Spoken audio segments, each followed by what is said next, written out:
sa bapa ayat pengedegentan naging kaya ulama kumasaw Rasulullah sallallahu alaihi wasallam. Si mga ulama kumasaw Nabi sallallahu alaihi wasallam.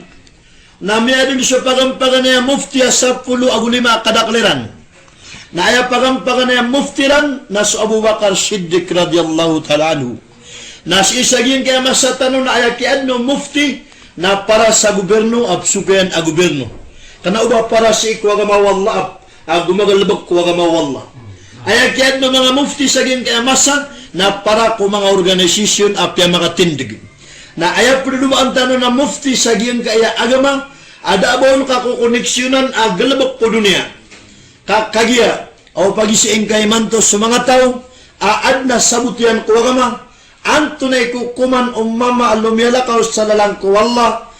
inawaan yan so karumanian aguswa tayan na budo na may tablig inawidan yan so pirakiran adun na inibugak yan sa isawalay na ay isimbago kapapantagan na mufti na suping gusto niyan na haram na su iplalakaw niyan na kadug na gito na mufti ito sa dunia kana ba mufti ko agama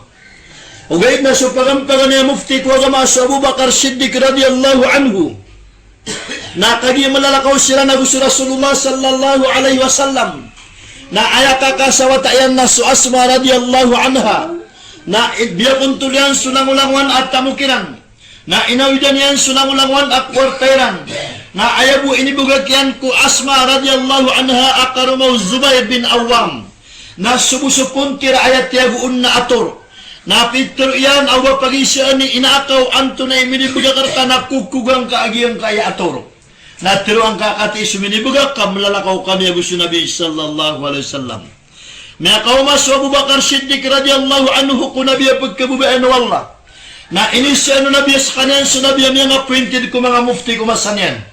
anto na inibugak ka si ikinakago si ikiwataka na tigina sa kaabus wallah tigina anto na ilambo na tigina dudin na inikas aton Rasulullah sallallahu alaihi wasallam kung pagampagan na appointed na mufti kami nakasugat sa bagyan